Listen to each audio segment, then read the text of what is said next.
What would you like me to do that would convey to you that I'm listening? I mean, the simple answer is to listen. The long answer is to figure out how to listen in a way that you don't feel like you have to respond. Or, you know what I want? I want you to be like, John, it sounds like you're upset. It sounds like you're having a hard time with things. Is there anything else underneath that you need to get out? Is there anything else you want to talk about? No? Okay, great. You don't do that. You have something you want to say. You have a point to make. I just need somebody to fucking let me listen to what I want to say. And usually I figure out what I need out of that. That's what I want. It's not easy to do. And most likely I think that's what you want to. You just want somebody to listen and not tell you what to do about it. You know what to do about it. It's in there. You'll figure it out. Right? Well, the time has come. We have finally hit that point where it seems that the things that we're discussing here are becoming more important to you out there. And we would love to grow this show. How you can help us grow this show? About 75 to 80% of you who have been watching this show have not yet hit the subscribe button. We would love to invite you to hit the subscribe button. And my promise to you is that our conversations will continue to get harder and darker and deeper and more involved. And eventually, we will have more people and we will have guests come on to tell us why they are not okay. And we will be able to continue to grow with you. So please, if you like this show, if you've been watching, if you're one of that 75 to 80% who have not yet hit the subscribe button, please hit the subscribe button.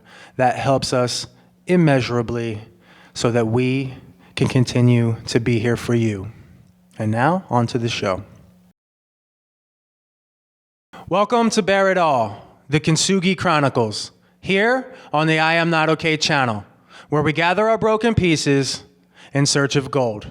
My name is John Bear. This is MJ Bear. Holly Bear is with us in spirit, and she'll be back ASAP. Today's topic, it bounces right off of everything that we have been doing. The last conversation that my mom and I had, if you had a chance to watch that, please do. If not, go back. That'll help give some context to what we're going to talk about now. Mom, you told me watching that conversation that it was hard to get through, that you started to cry at certain times. I have cried every time I've watched it, John. It was one of the most difficult conversations I've ever had. And I think it's important for all of us to understand that when we have these kinds of situations in our lives, tragic loss of someone that we love, what we tend to do as human beings is pull away. Mm-hmm. I don't think we do it intentionally. What happens is, I'll tell you what happened in Tony's case. We lost Tony. I went back to work. Everything was weird for a long time. These are people who had known me greater than 25 years at that point. And all of a sudden, they didn't know what to say to me. And there were times I felt myself telling them, it's okay, it's okay. It's okay, you don't have to talk about anything you don't want to.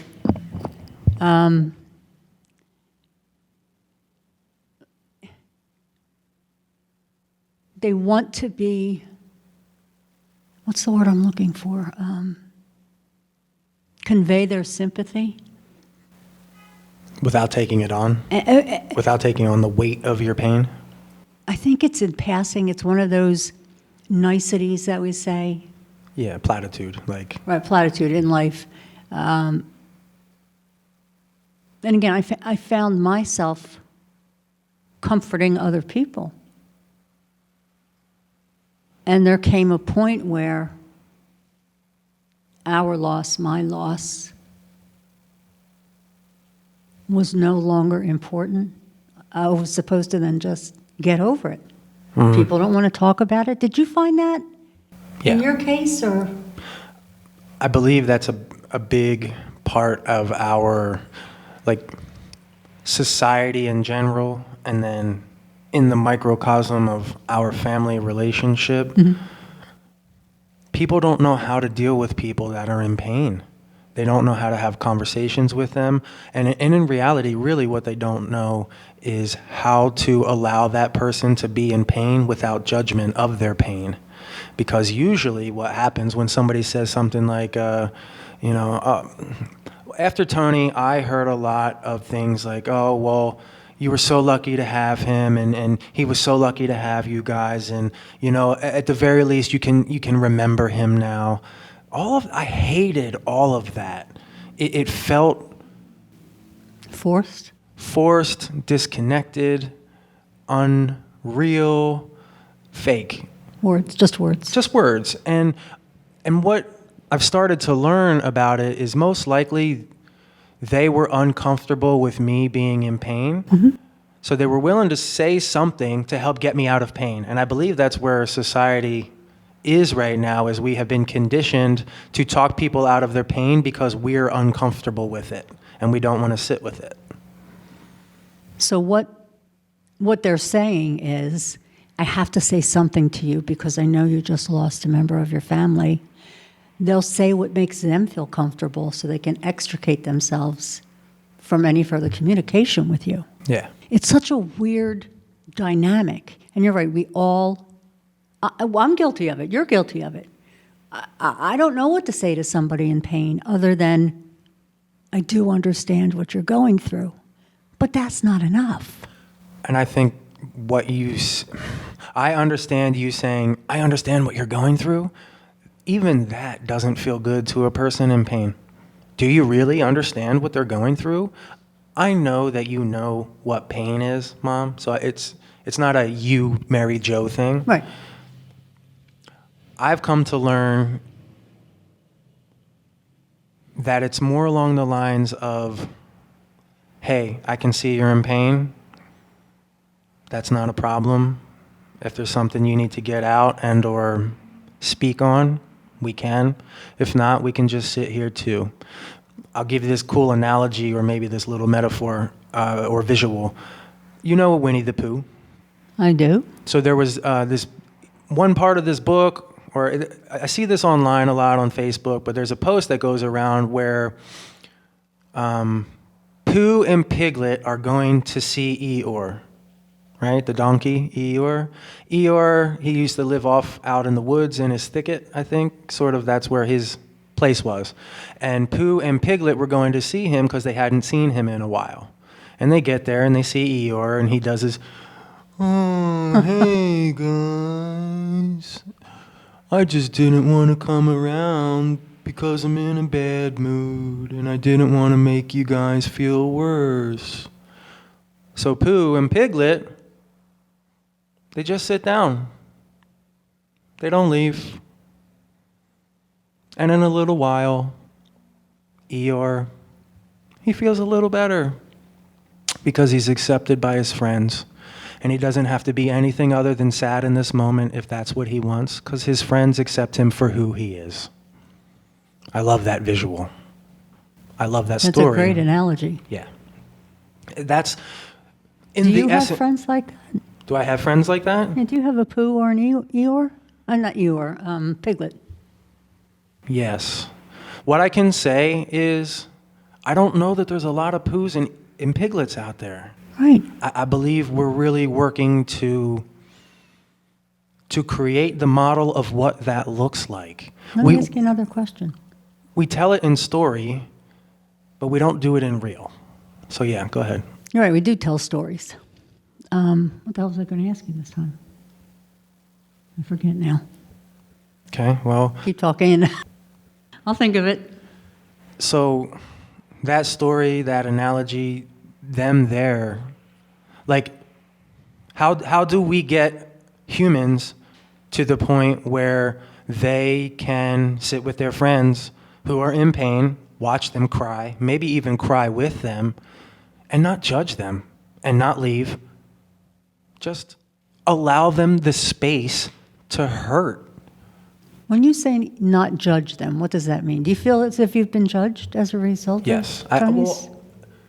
when what we started this with that platitude you were saying, like when somebody's like, oh, I know what you're going through. I believe that's judgment. You don't know what I'm going through. So maybe don't say that. And I know we need to find something to replace it with. I know what you said was well-intentioned. It did not land that way. And so I think you as a person and me as a person have to learn how to like say less and listen more. And the person will tell you what hurts and what they need. They don't need you to fix their issue. They don't need you to tell them what to do. They don't need you to really say anything. They just need you to be there, maybe. And the judgment comes with, if I'm sitting here in pain, which I am, and you're sitting here with me, and then eventually, like, you didn't want to, like, be sitting here in pain and attempted to say something to push me out of it, I would probably shut down on you. Or me, I'd probably get angry and lash back. And you saw a lot of that in our last conversation. And I was thinking a lot about it because I didn't love watching myself show up on camera that way. And it's hard. So what I've realized and what I've maybe learned and will start to implement is that, like, I said something to the effect of, like, I don't want to sit here and listen to all these same stories. I want to know what we're doing about them. Well, with you in particular, let's just use that as an example. You've told me the story about Mimi and Poppy, or we've attempted to go into those, like, really traumatic rooms, we'll say. And I've shut the door on you a lot. And I realize that it's like I can sit with anybody in their pain. I can be a poo and a piglet because, like, I've been the Eeyore. Yep. But I can't stay there if we're not willing to find a way to not let that story continue to hurt us so much.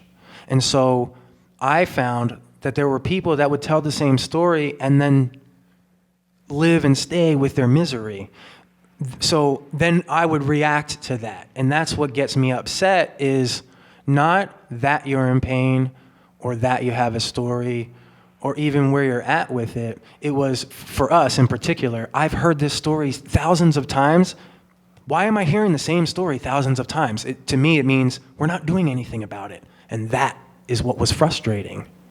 The same stories that I tell, things that happened in my past,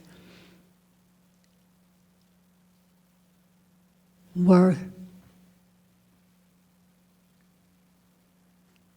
I don't want to use the word traumatic, but they were catalysts for everything that came after. Okay. Almost as if this issue, the starting point was here.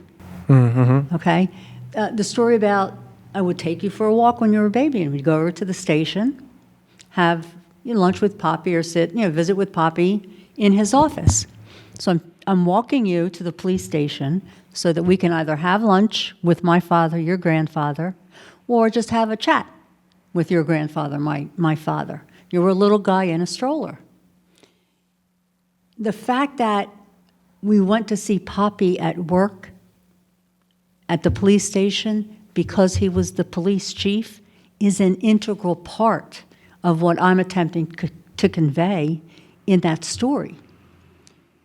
My father said to me in that room that day, "Is your husband beating on you? And your eyes are going to start rolling." And I responded with the only answer I knew my father would accept. And that was no. No, Dad, he's not beating on me. Okay?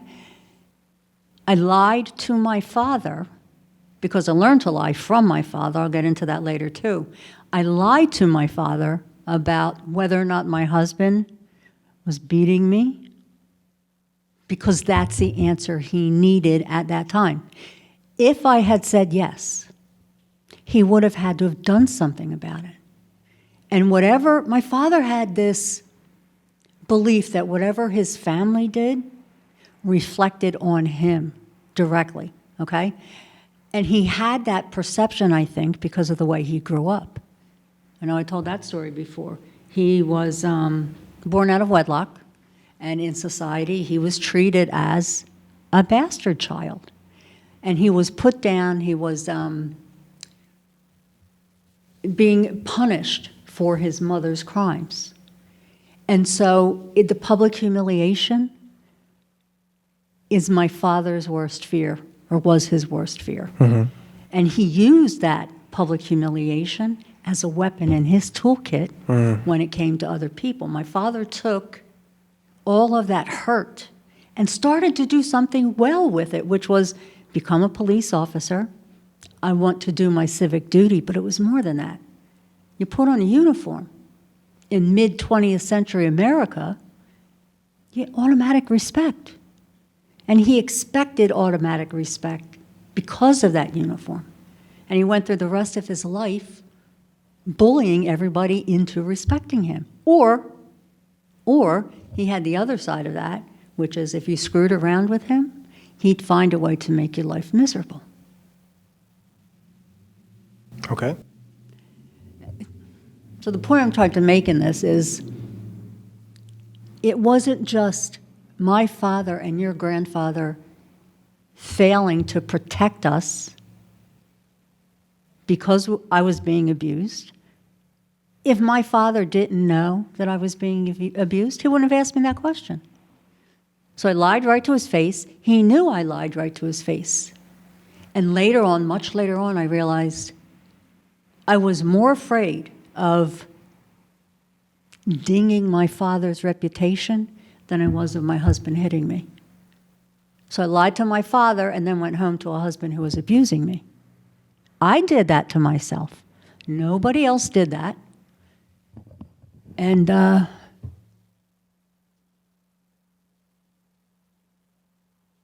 never felt safe in my family. And then situations like this would occur as an adult. My father didn't protect me, John. My father didn't protect you, Tony and Holly. So is that what needed to have light on it? Oh, it absolutely does. That's why you kept coming back to the story? And I kept coming back because it wasn't just my father. The police chief in the jurisdiction where I was living chose not to do anything, John. That situation that day with Poppy was then re-clarified the day the neighbors called the police and they showed up at our door. Remember that one? I do. When the police showed up, they didn't separate us. I think I told you this. I was in the dining room, one officer talking to me. Brad was in the living room. We could see and hear each other. And at one point, he was getting loud and obnoxious. Who was? Brad. Okay. And I said something snappy to him. And the officer whipped around on me and said, "Shut up or I'm going to arrest you along with him." But that's not what happened, John. My husband was clearly beating on me. My children are crying. I'm crying. There are marks on me from being thrown into the radiator. And the police officers simply told us to shut the hell up, and they left. They didn't give me any information on a shelter or any type of protection. They left me and my children there with the man who just abused me and walked out. So that reinforced the fact that my father didn't want to deal with what was going on in my marriage, in my house. Yeah. I don't know if I can convey to you how it's crazy-making behavior. You grow up being told that police officers are your friends. Mm-hmm. Don't run from us, run to us type of thing. Sure. And that's what I learned growing up, too.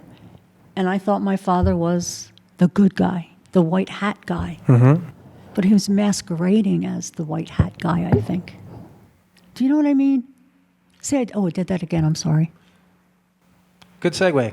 Tell us why you keep saying that. I keep saying, do you know what I mean? Because I'm not sure of myself.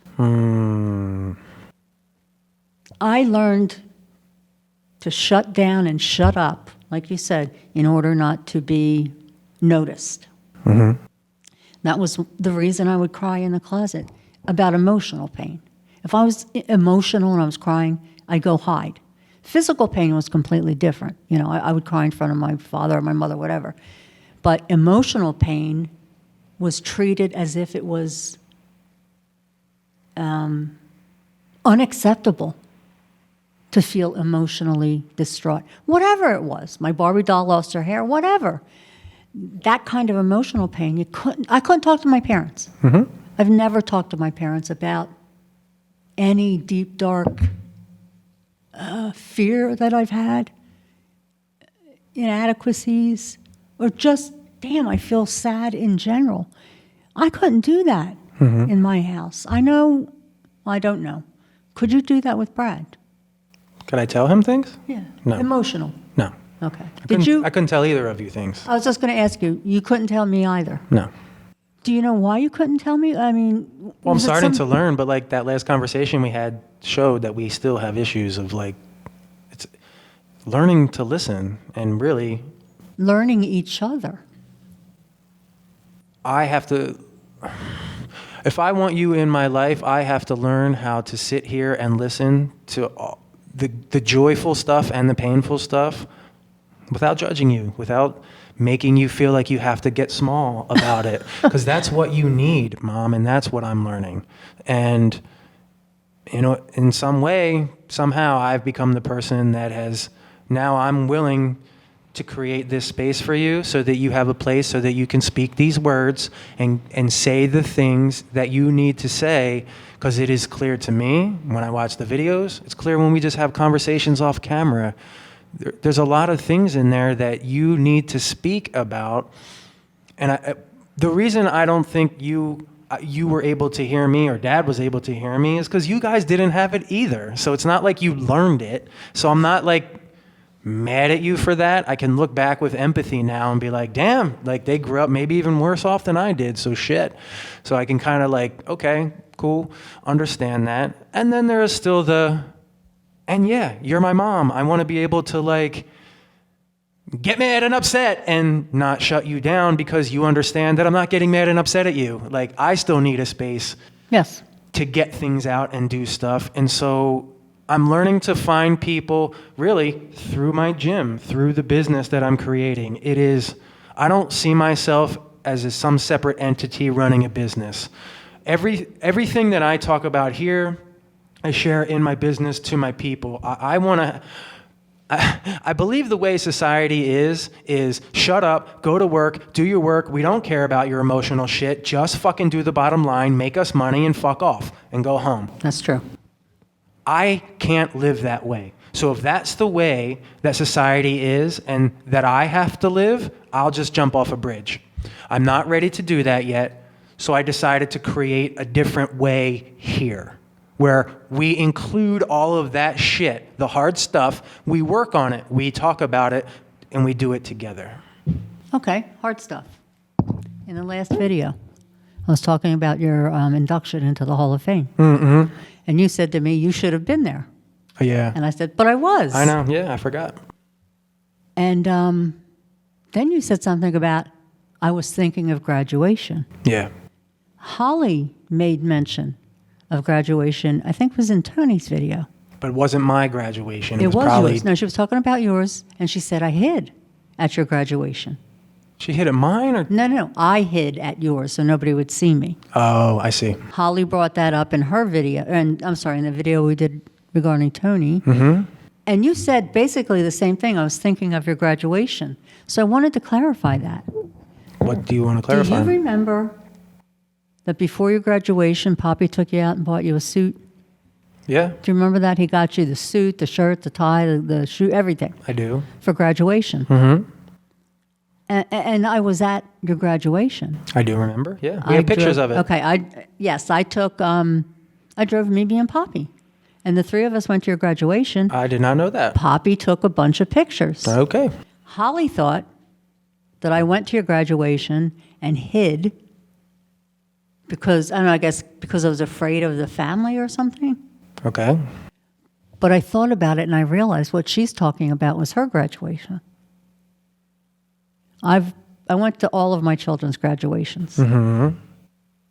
And I was under the impression you thought I didn't go to yours, but you remember that I did.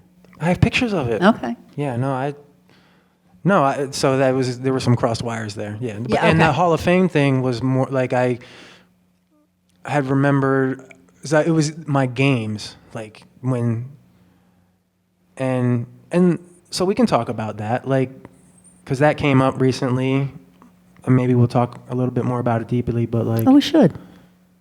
Okay, let's just, a tiny bit of light here. One of the videos that we put out recently, one of our family members commented on it and basically said, oh, it must be nice for you, Mary Jo. What was it? It was like, it must be nice to have kids and then walk away from them for like 20 years. Vanish for 20 years. Vanish for 20 years and call yourself a parent. And so what we found out, the individual who said this, it was my cousin, he was at a bunch of my football games and he didn't see you there. That's right. And so he believed you just weren't in my life. You weren't around. And then when we put this video out and we're sitting there talking about all these things that we went through, and he sees you there talking with me about these things where he thought you weren't even in my life. Right.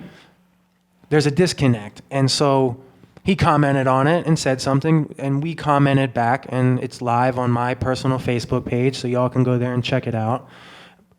However, what we realized is there is a disconnect between the truth and then all of these stories that have been floating for years, and because we haven't sat down and had these hard conversations, now there's years of like ice Resentment, right? and resentment, and it's really challenging to talk about things, one, when they're painful, and then two, with years of resentment in between there. Like, how do you really dig in? So we have found here that like just turning on the cameras and allowing us to talk, that's giving us a space right here to have these conversations. The cameras aren't judging us. They're just listening to us, and we're just saying whatever we want, so it's coming out. We might be judging each other with our reactions sometimes, and I'm sure that that's happening. we'll get better with those things. Right. We have to do it consciously. Right. Until it's habit. And that's where these tools come into play. But tying that together with the story here,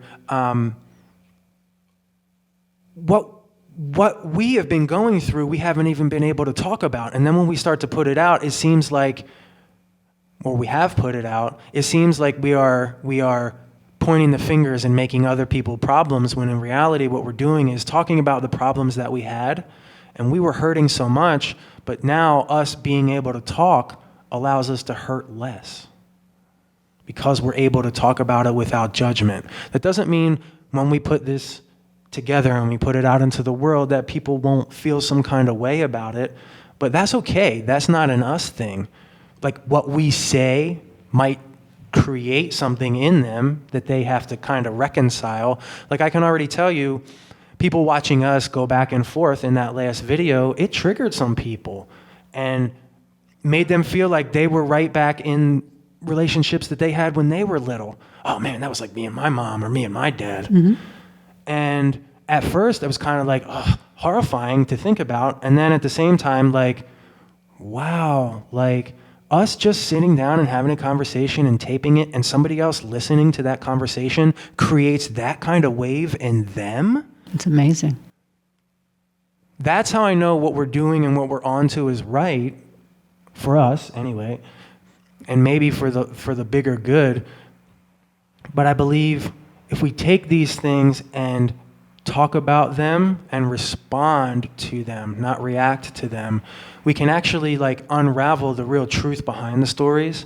So when, our family member posts and he doesn't understand, now he will, because we can talk about it, or we've opened that door to come have this conversation with us, right? I did. I said that to him in my first comment. Any of our family members that are watching this that haven't spoken to us in years, you can totally come and have a conversation with us right here.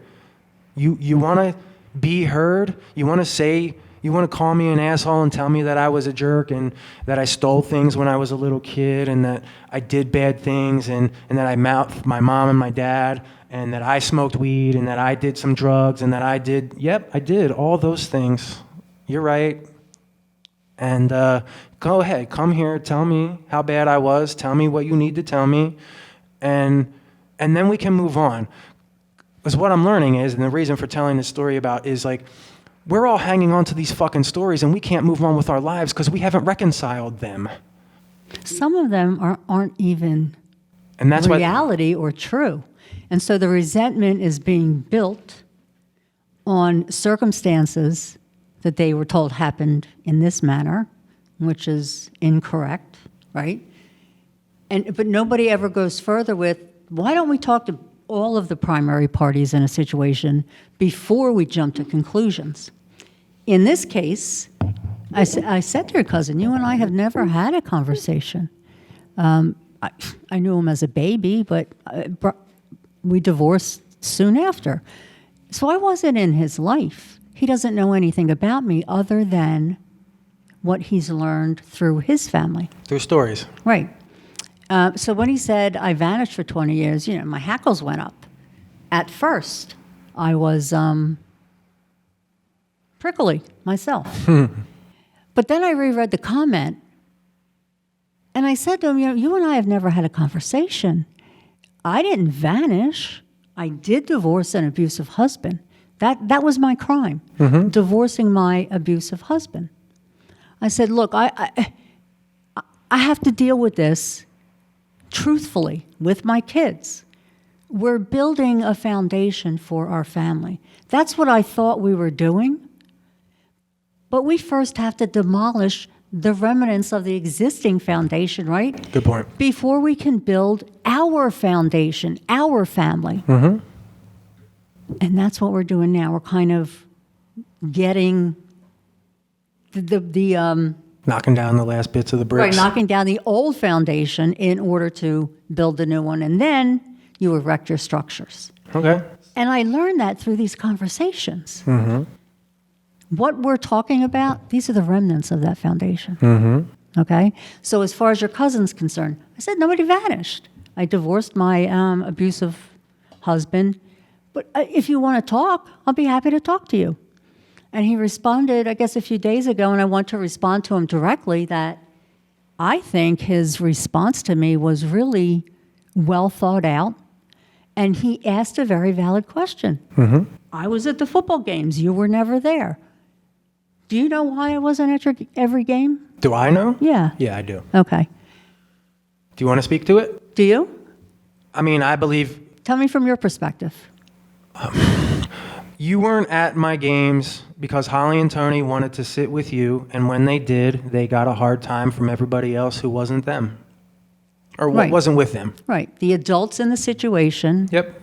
would abuse the kids because they wanted to sit with their mom. Yeah. What the hell is wrong with that, right? My kids were being abused. So I pick up the phone. I call my former husband. I said, what is this about? They're my children. They're your children. Let them be with the parent they want to spend some time with. Don't give them a hard time. So the next game I went to, same thing happened. Yeah. So in my mind, I felt, John, as if I didn't have, I was in a box and I had no alternative. I couldn't move left, I couldn't move right. I didn't know what the hell to do. Other than I have to find a way to prevent my kids from being abused simply because they want to sit with me. And my solution to that was not to go to the games. I reasoned out in my pea brain that if I'm not there, I'm mitigating the potential for my kids to get abused simply by going to a football game. That's why I wasn't at the games. All that time, John, that 20 years that all of this was going on, I felt hunted, not only by family, but also by law enforcement. My father kept tabs on everything. Through accessing information he had no professional reason to possess. Because he wanted to go after me, or he wanted to go after this one, or he wanted to go after that one. Okay, well, you keep having some stuff about your father, like keeping tabs and this and that. Speak to that. Get out whatever you have to say about him.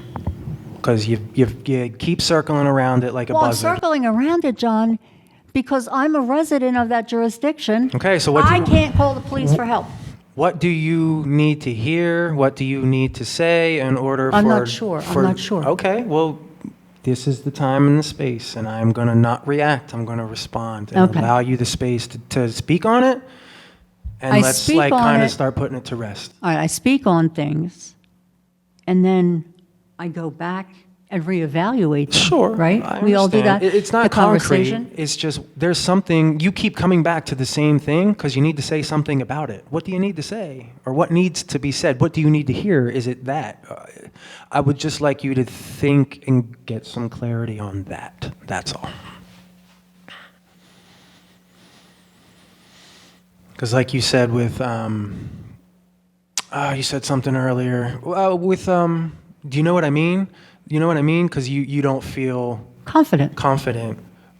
You figured that out after like watching that from the last video you saw. That's and then exactly right. That's exactly So right. if you take the next however, between the next conversation, just that's what I would like you to chew on now is these are the things that I notice that when you come up and you find a way to bring your dad into the conversation about him keeping tabs on everybody. What's really underneath that needs to be said or reconciled or put to bed?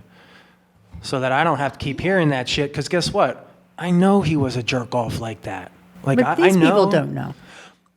Why do you need them to keep knowing it? Because at this point, you've said it like 3 times or so in our podcast. I don't know why. Well, But it's... like, do you hate your dad? Do you hate him? Do you hate what he did to you? I hate what he did. Okay. Not just to me. It's never just to who about else? me. Your sisters? His family. Okay. Let me give you another story how my father is so invasive. When Andrea was getting ready to graduate from Temple, do you remember back then? Well, that's like when I was getting ready to graduate high school. Exactly. Andrea was getting ready to, what the hell was I talking about? Graduate from Temple. In conjunction with that, she took a job at the college. Oh, right. Right, remember? And she took the job because her children would have gotten a free ride to Temple. Yeah, I do remember that. So she was doing her job, and of course Mimi was there day in, day out. So Mimi saw what was happening, and she was reporting back to Poppy. And what was going on is Andrea was up all night on the computer. Poppy loaned Andrea a computer so the kids could do their schoolwork. Okay. Andrea discovered the internet and was up all night on the internet chatting. Then she'd go to work the next day and fall asleep at her desk.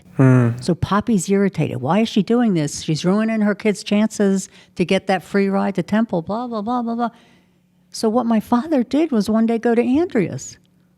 Literally goes upstairs, disconnects that computer, puts it in his vehicle, and doesn't take it to his sister's house where it collects dust.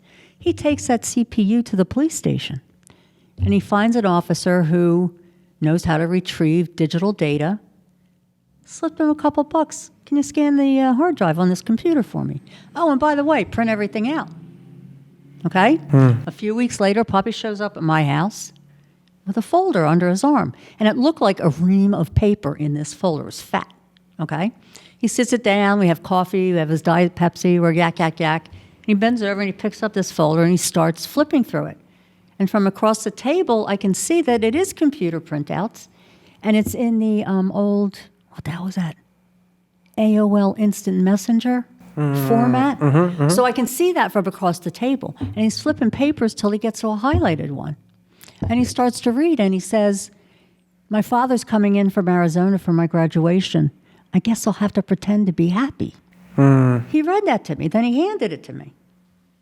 He flips to another one, and he tells me about, I got your airline ticket, I got you a hotel at, reservation at the Hatfield Hotel. The long and the short of it is, my father was spying on Andrea. He had no warrant to retrieve that data off that CPU. The police officers should have never accepted that. Right? And you know damn well they used law enforcement resources. They didn't go home and do it. John, it was the first time I lost my mind with my father. And I said, wait a minute, what the hell is this? And that's when he told me the story about what he did. And I went, I don't want to hear anything else.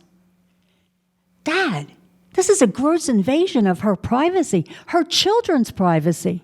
Why in the hell are you spying on them? Do you know what his answer was? I wanted to know what was going on.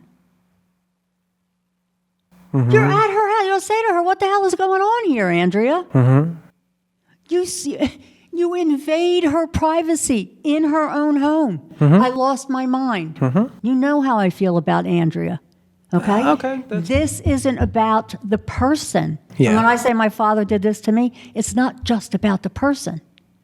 He was doing something completely abusive as a father. Mm-hmm. He took advantage of his previous position. Law enforcement, his former department, they do everything for each other. That's what I'm talking about here. The corruption in law enforcement itself is endemic to the institution of law enforcement. And what I'm saying here is there are law enforcement officers who do these things to their own families, and they do it with impunity. It's not just a law enforcement spouse who's battered and abused. What about those children who are raised by abusive law enforcement?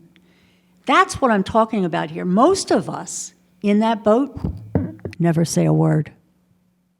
You never say a word. You learn to play your cards close to your vest. You don't open up about anything. It's a lousy existence. And what I'm saying here is, if that happened in my house, you know it happened elsewhere. Right?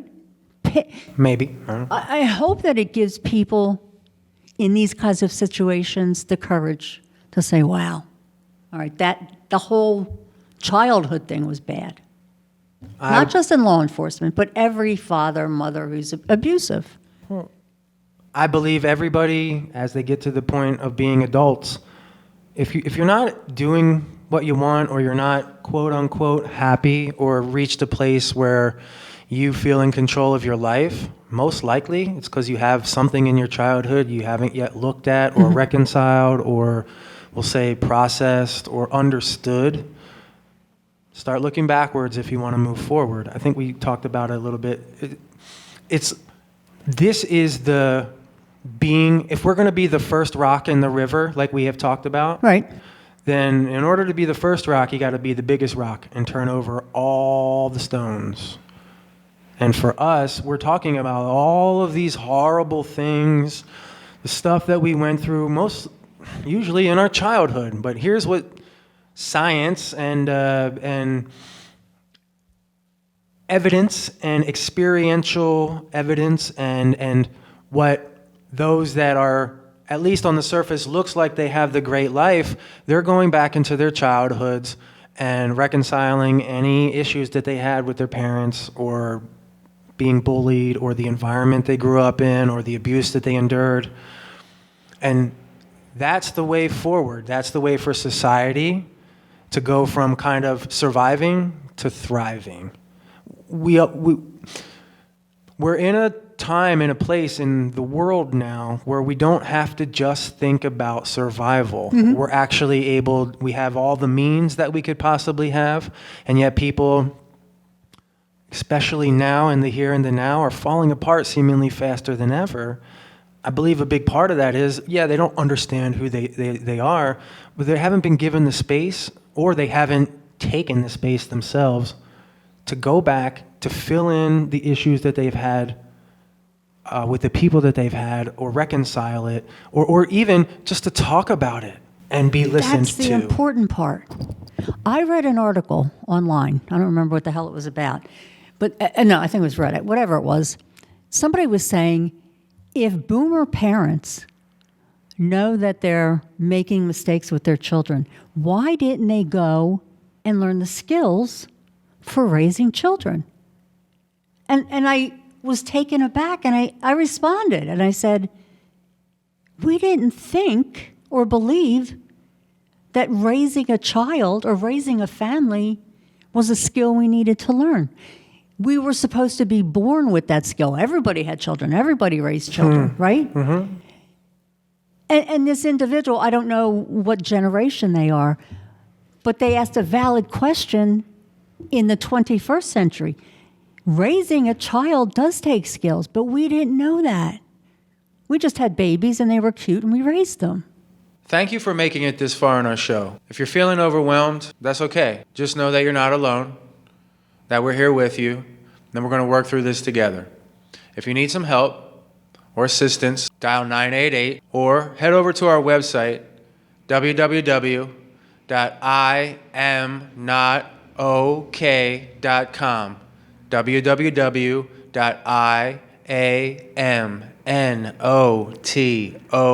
www.iamnotok.com for a space where you can breathe. And if you want to send us an email and let us know how you're doing, we can get back to you as soon as we can and make sure that you're on the right path. Now, back to the show. Well, it was like you had a thing, you made sure that it was fed, it was not killed every day, Right, and by the time it's 18, you're on your own. Right. Like it was.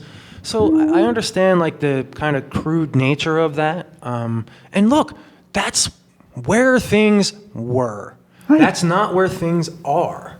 But what I'm saying, John, is if that person hadn't said, why didn't they go learn the skill? I would never have known that generations that are younger than me understand that it's a skill. But they don't understand why boomers didn't sharpen their skills in that particular arena. Because you're saying like my generation might not even understand that it was, you didn't even know it was a skill to be, Yes. to be had. Again, I think much of the, I don't want to say animosity, but much of the disconnect between generations is situations like this. Somebody's thinking it's a skill, whereas boomers are thinking, we have babies, we raise them. Yeah.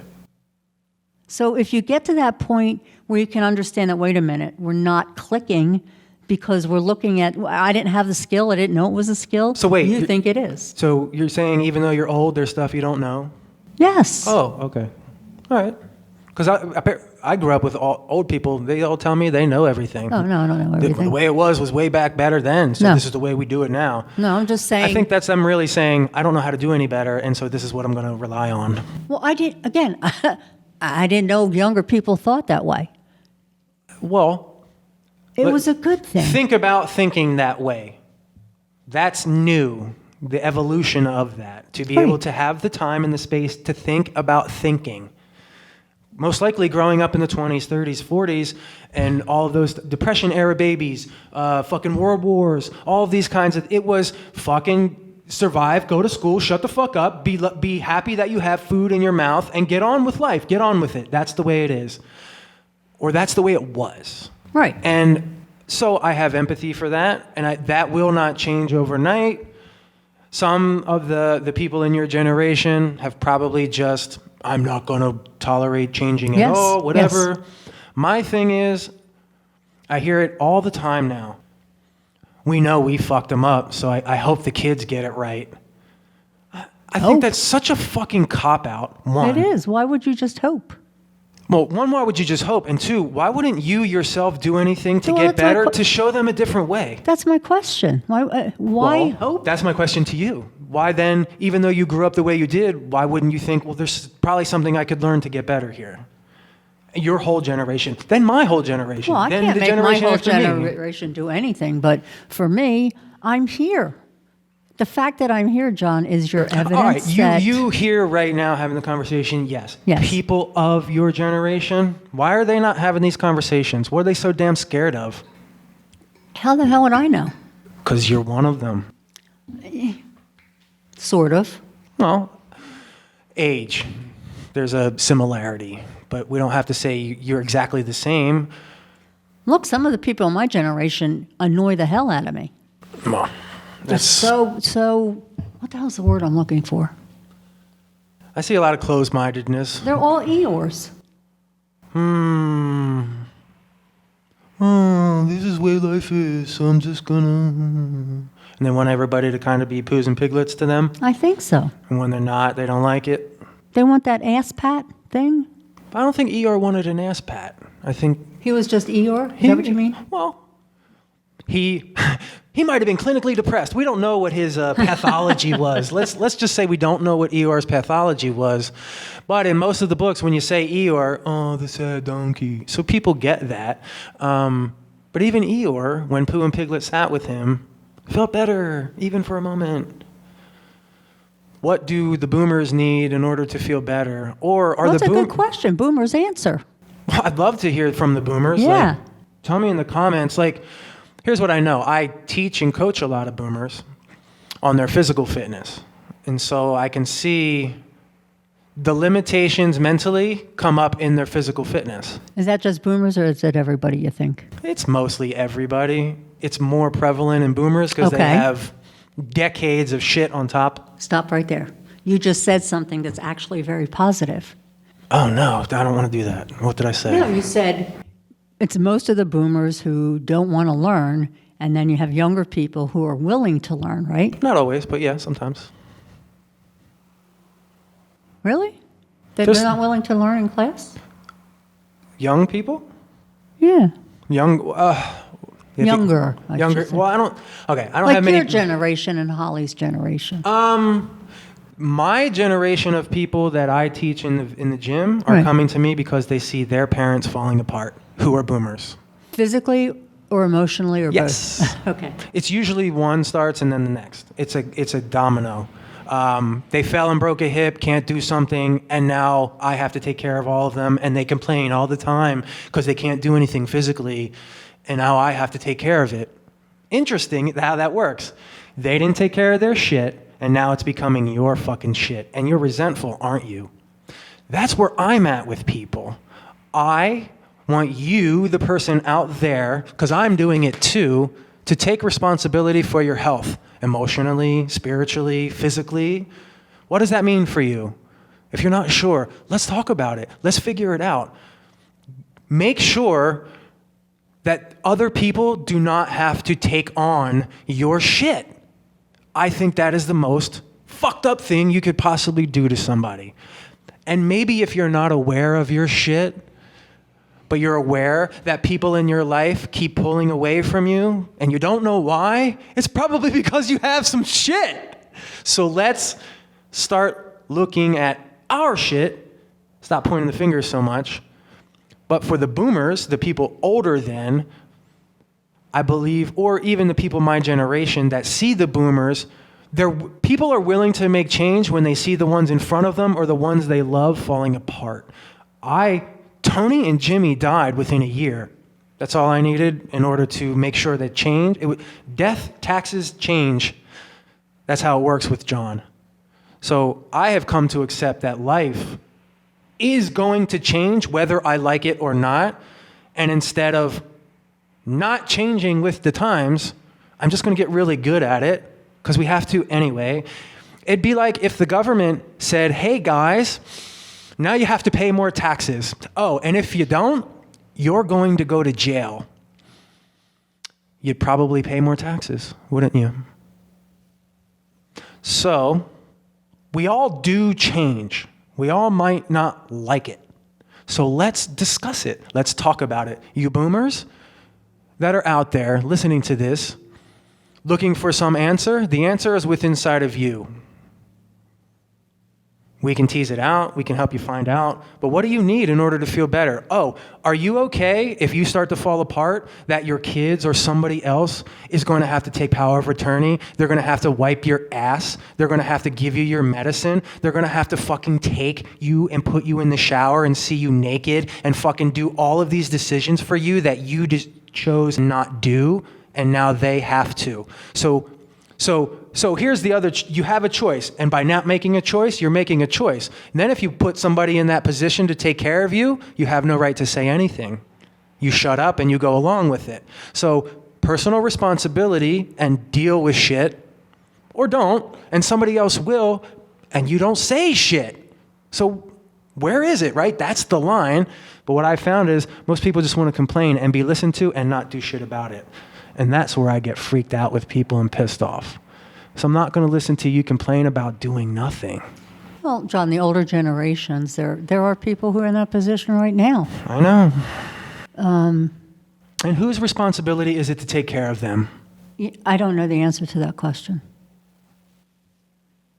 But some people are incapacitated through no fault of their own, right? There are those, and I have empathy for that, yes. And I do think that boomers, because boomers are the oldest generation now at this point, by and large. Is it? The largest old Are generation. there any more? What will be the generation before them? Was that the Depression era? No. No, that Not would be quite. people born in the, Like the 50s? I guess 40s, really, Which is like Depression, right? Depression era? Or was that like the 20s and 30s? 20s. Okay. All right. So there's The like a 40s is generation. There was World like the War II. Depression era, some other generation, then boomers. Right. Got you. All right. I think there's a large. I have to go back and look at it. Boomers are like. It's the biggest one. encompass 19. What the hell is it? 40 something through 1964 or 1965. So it's like 25 years. It's a big. Yeah, so there are boomers that are in different age ranges. I'm a younger boomer. Yeah, you're in the 60s. Some are like almost Right. 80. Exactly, the people who are born in the 40s and the 50s. Gotcha. So there are people who are already in that position. That's what I'm trying to say to you. I don't believe there's anything they really can do now if they're incapacitated. We'd have to really, like, it's so contextual. But Yeah. what does incapacitated mean? Well, I mean, they don't have the ability to ambulate themselves, for example. They can't get themselves somewhere. They need help with that just by virtue of their age or the roll of the dice. But it's not inherent that you get older that you will not be able to ambulate. That's something you... Right, but I'm saying it's acci- existing now. It's existing, but major accidents aside, like, too many people just don't do anything and give it up that way. That's not acceptable. It is for those people. That's what I'm trying to say. No, it's not. Well- Because then their kids have to deal with it and their grandkids, and it becomes somebody else's problem. That's not You okay. don't think you're going to get old and need help? I know I'm going to get old. I know I probably will need help, but I'll be as physically able and ready to mitigate But that. what if I you- won't what if expect you- somebody to just take it on. Okay. What do you want to say?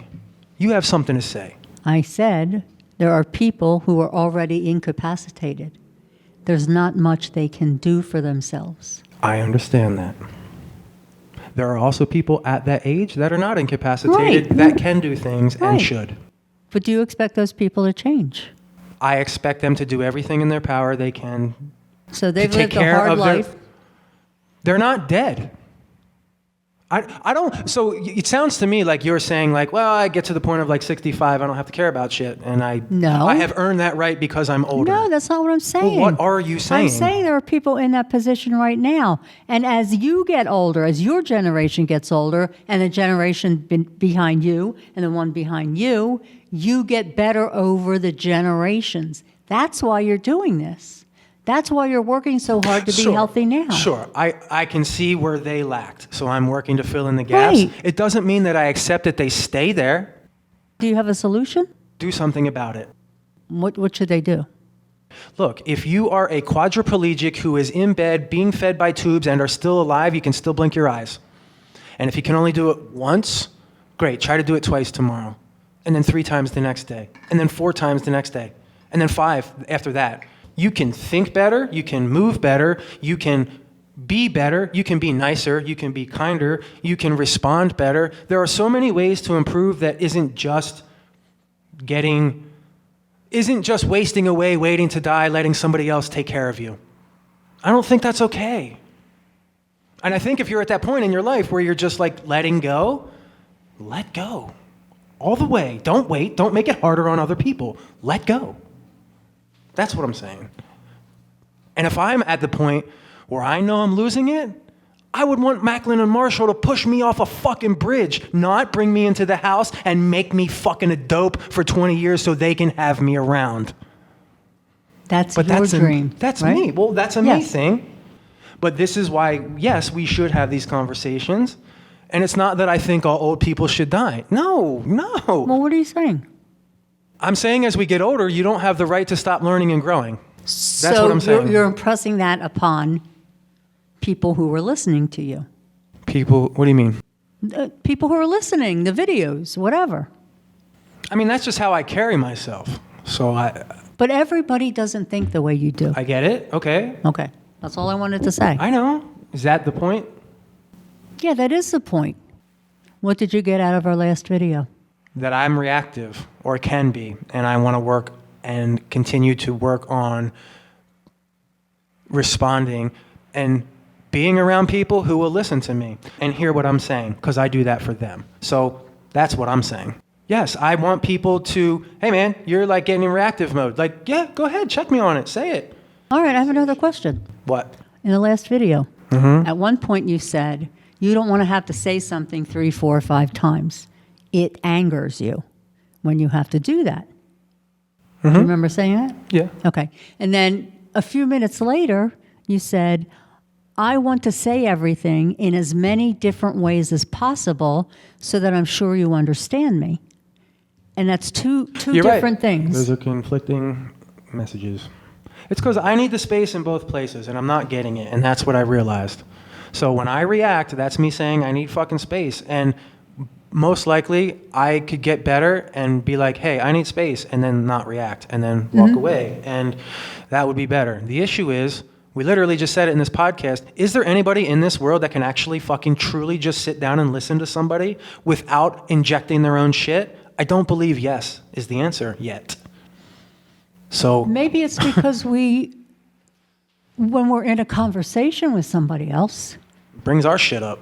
well, if we sit back, passively sit back and listen to you talk and not have the opportunity to respond as you're speaking, it feels like a lecture, John, when you don't stop and let someone else interject a thought or a question. It does. It sounds like a lecture. But it's not that I'm lecturing at you. It's just I have so much I have to get out or want to get out. Can't you just sit there and let me get it out? Like, I do that for you. I do that for others. That's what I want. I don't want a question. I don't want to be told what to do. Just let me talk. That's I am it. letting you talk. When I do this, I'm saying, please pause for a second. I have a question, or I want to interject something. That's what a conversation is. No, it's I hit the ball over the net to you, and then you hit it back. It's not, oh, I grabbed the ball out of midair. Stop, hold on, I have something to... I hit it over, and me talking is hitting it over. When I'm done, the ball's in your court. Am I asking too much of you? No. Okay, then... Am I asking too much of you to have a conversation? I don't think you're asking too much of me. It's the parts of the conversation where I realize if we're having the same conversation and it feels like 1,000 paper cuts where I'm continually getting sliced and nothing is healing, yeah, I'm going to shut it down. I don't want to bleed out. Well, I've been That's bleeding when I out. react. Okay. But when you Here talk to me that is- way, I bleed out. Fair enough. Great. Well, when you don't listen, I react. And this is the way it's going to be until we get to a point. I'm not listening. I am. Mom, when we go back and watch this, and I hope you do, you'll see what I mean. Yeah, I will. Good. Then move on. What do you have to say now?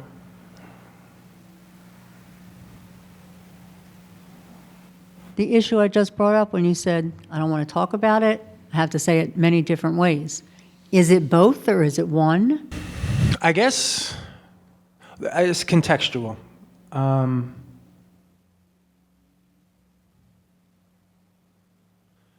It's like telling a kid to eat their vegetables. How many times do you want to tell your kid to eat their vegetables? Once? No, every time. I don't want to tell my kid every time. I want to tell them once. And if they're not, why are they not? Understand it. Figure it out. Make it easier for them to do it.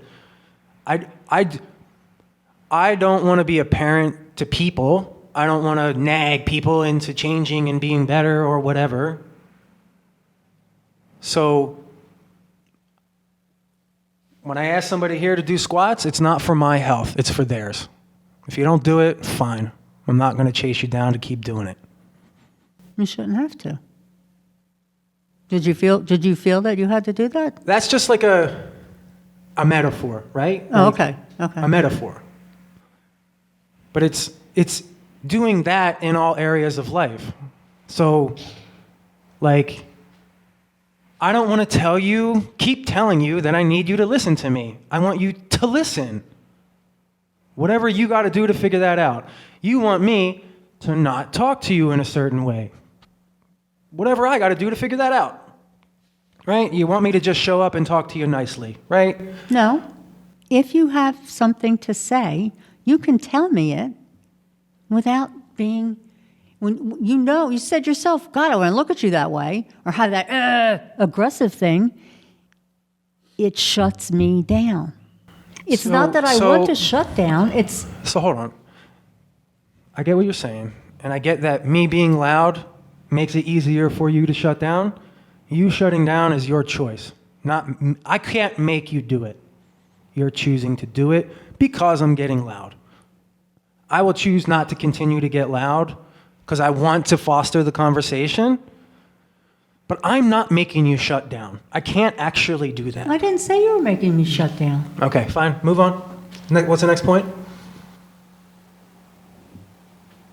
Now what? Are we done for today? No. Then what do you have to talk about? What is wrong with you? There's nothing wrong with me. What's wrong with you? I'm hurt that you're talking to me this way. I'm trying to understand it. Well, I am hurt that you still have a hard time listening to me. So. Why do you believe I don't listen to you?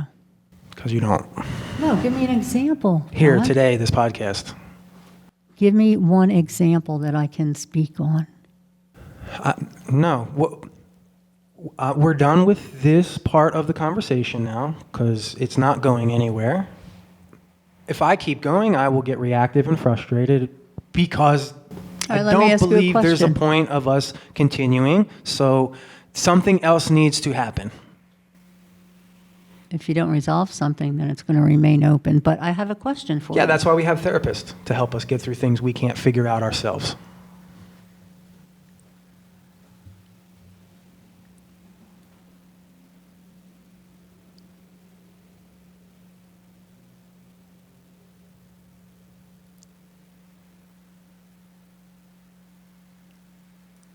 When did you decide to walk away from the family? Do you remember? Why are you asking me this? I'm curious because I don't know what it was, the catalyst for you personally. Yeah, but why are you asking? Why does that matter? Because I don't understand why it matters, so I don't want to speak on it. It doesn't matter. I was just interested. Oh, well, then if it doesn't matter, I don't feel like talking about it. What do you feel like talking about? How to listen. Okay. How we can understand each other better. How we can give each other the space we need. Those would be great things. Yeah. All right, let me ask you a question. Sure. What would you like me to do that would convey to you that I'm listening? I mean, the simple answer is to listen. The long answer is to figure out how to listen in a way that you don't feel like you have to respond. Or, you know what I want? I want you to be like, John, it sounds like you're upset. It sounds like you're having a hard time with things. Is there anything else underneath that you need to get out? Is there anything else you want to talk about? No? Okay, great. You don't do that. You have something you want to say. You have a point to make. I just need somebody to fucking let me listen to what I want to say. And usually, I figure out what I need out of that. That's what I want. It's not easy to do. And most likely, I think that's what you want to. You just want somebody to listen and not tell you what to do about it. You know what to do about it. It's in there. You'll figure it out. Right? What I'm looking for in terms of this podcast is input from other people who've been in similar situations. For me personally, the way I understand these things is through how other people have dealt with them, similar situations themselves. It's the input that I want from people who have been through this to help me gauge and understand how far left of center I am in terms of all of this. Am I in the center for anything, or I'm so far left of center that there's no hope? I'm looking for input. Do you know what I mean? But are you looking for an answer? No, I'm looking for input on people who've had similar situations. I want to Similar Look at- situations as into what? Like, abusive families, dysfunctional families. Okay. The point of us being here. Mm-hmm. So other people have had abusive families. How did you handle those things? What was the effective strategy for you, or didn't you learn to do that? I've never talked to anybody about most of these things. yeah. Okay? Not you, not my kids, not therapists. In fact, in therapy, it never gets this deep. In therapy, it always feels superficial to me. Okay. And in all the years I went to counseling, my impetus, my reason for going was to learn how to communicate with my former husband so we could raise our children. Okay. I didn't understand why I couldn't talk to this person. It seemed as if I'd have a conversation with him. Yeah. And then he'd walk away and do whatever the hell he wanted anyway. The therapist? No, Brad. Huh. Well, And what he was doing was trying to undermine my life, like you said when he did that at Holly's housewarming party. Mm-hmm. He was trying to undermine me as a mother, as a person, as an employee. He wanted me dead, John. okay. And even after all of that, I'm still looking for a way to communicate with this person. With Brad or your? Yeah, Brad. You still want to communicate with? No, when I was in therapy, when you guys were growing up, I see. it was impossible to Okay. communicate with the man. Okay. And while I'm on the topic, different topic. You've said plenty of times recently, you never showed me that, you never taught me that, you never taught me this. And I want to ask you, are you aware that there's another dimension to these equations? You have to give context to that Okay. before, like, You say I never taught you anything. give me a specific example of something recently that is making you say this. Now, this is back when you were younger. And you're saying, I didn't teach you how to communicate. I didn't teach you how to be a human being. I didn't teach Okay, you. all right. So the point being, The other dimension, John, is you. You're the other party in the equation. And what I'm trying to convey here is you were rarely receptive to learning anything from me. are you talking before I was 18? Yeah, Okay, that's your responsibility. I know, John, but if you're not responsive to what I'm saying to you. Why wasn't I responsive? I don't know. I think you do. No, I don't. You lived through it with me. Do we really have to open this up? Do you, like, for real? This was like the first 5 fucking conversations we've had. It's all that. You see how quick I get there? Makes me feel like you're not listening again. What am I not listening to? Well, what the fuck is it you're trying to say? I'm trying to say that you weren't receptive. I couldn't force you to listen. I wasn't receptive at 15 years old because none of us in our fucking family could fucking listen. Why the fuck would me at 15 have the ability to do that? You're still doing it. That's the point. I'm not still doing it. I go to therapy. I do all the things a person can do to work through this. You don't get to throw that rock at me. I'm not. I'm just saying you weren't receptive. It's impossible to teach you something when you're not willing to learn. Okay, you don't have to teach a kid. You do it yourself and they learn from you. That's what I'm saying. It wasn't, and you didn't learn it from Poppy and Mimi. Right. So let yourself off the fucking hook. For what? Let me off the hook for what? Because I'm saying you didn't teach it to me. Well, they didn't teach you, and they weren't taught, and they weren't taught. So now we can get beyond all of that and just realize the shit that we weren't taught, let's fucking learn it. That's all. Remove your emotion. I'm not saying you didn't teach me, because you didn't learn either. I know. But that's not the way it comes across. That's, like, how can I deliver it in a way that would come across so that it makes you feel like you're off the hook for that then? I don't want to be off the hook. I just don't want to be yelled at. I'm not yelling at you. I have in the past. Hey, Mom, I'm sorry that I yelled at you in the past. I am sorry that I have, from now until earlier, not understood how to deal with my emotions, and I am more than willing to take control of those and work on those. Is there anything else you need to hear? No, it's not that I need to hear anything, John. Then what is it that you need?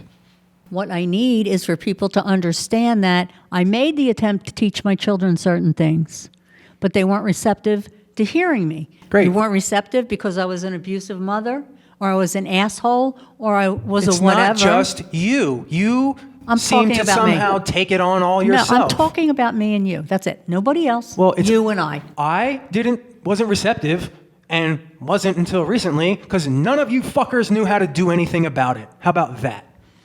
So you came to me and said, hey, John, we have to do some shit about this. I'd love to do this podcast. Can we? Here we are. Great. Let's keep going.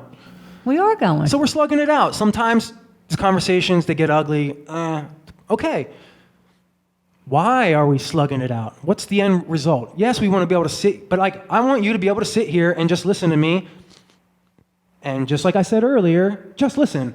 And you want that in return. You want me to include you in your life. You want me to not talk disrespectfully to you. You want me to understand you. Speak in a way that I can do that. Happy to. I'm working on it. Why are you disrespectful? Sorry.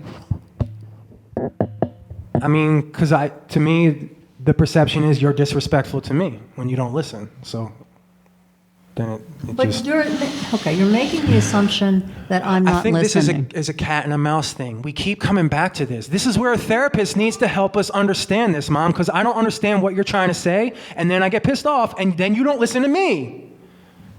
All right, let me ask.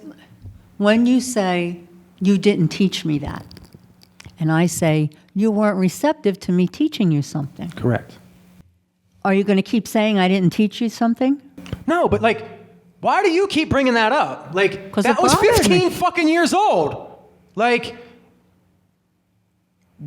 is the point? I don't understand. Because I'd like to deal with the issue that you brought up, which was I don't even forget what the hell I was talking about now.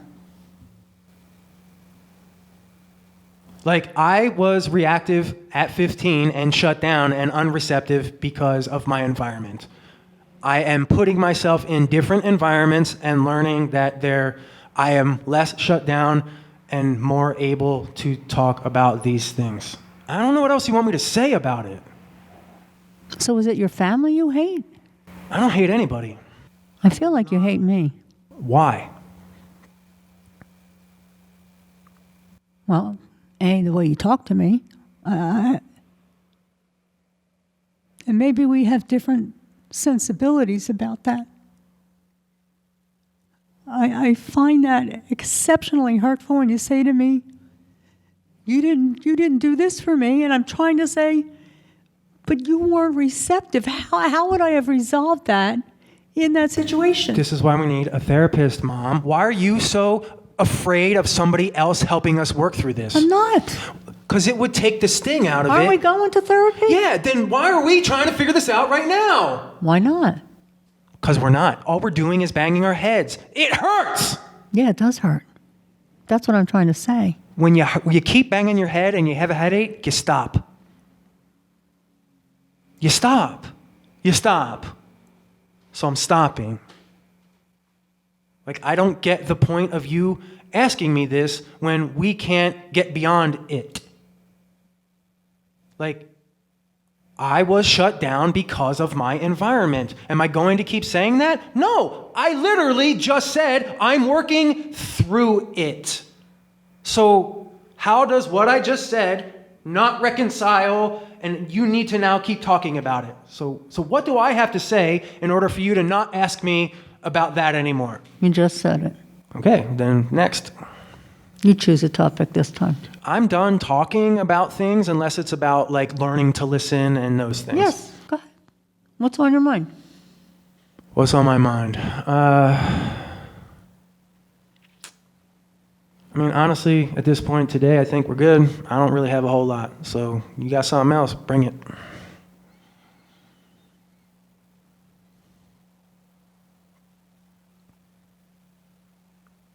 Because I'm sure when I edit this one and I watch it, I'll learn what I need to learn.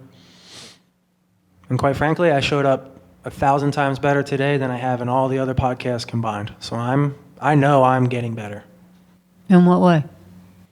I am reacting less. I am listening more. I am taking in what you say, and it will roll around in the back of my head. Isn't that the purpose of a conversation, though? Yeah. Okay. So Why do you hate me? why do you say I hate you? Do you actually really believe that I hate you? Like, that's a strong fucking word. And I think you really need to think about saying that again. Do you really think I hate you? Honestly. Maybe not hate, maybe resent. Probably a better word. Okay, why do you resent me? I have resented you. Where does resentment come from? I don't know. Unresolved issues. We had a lot of unresolved issues. And we're banging through them. Anybody listening can hear my tone change as soon as you get out of your, and so do I. This is where we need to be. This is where... Then stop yelling at me. Then listen to me. You can control it. You don't have to yell at me. And you can sit there and listen without waiting to talk. You're right. Good. When you yell at me, it takes me right back to my husband. Okay. Do you see me as your dad or a proxy for males in your life, like Poppy Absolutely and Dad? not, no. Are you sure? Because Yes. I believe sometimes I have felt treated that way. Why? Why wouldn't I? Well, give me an example of when you felt that way. I guess when I get into one of my reactive modes, and then you're just like your father, you're just like your grandfather, you're fucking blah, blah, blah, I don't blah. say that. Okay. All right, cool. Then But I don't. you have.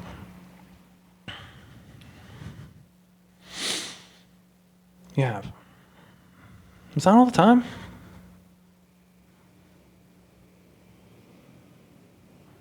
Like, can we just get beyond those then? Sure. Because I'm a human being who feels really big.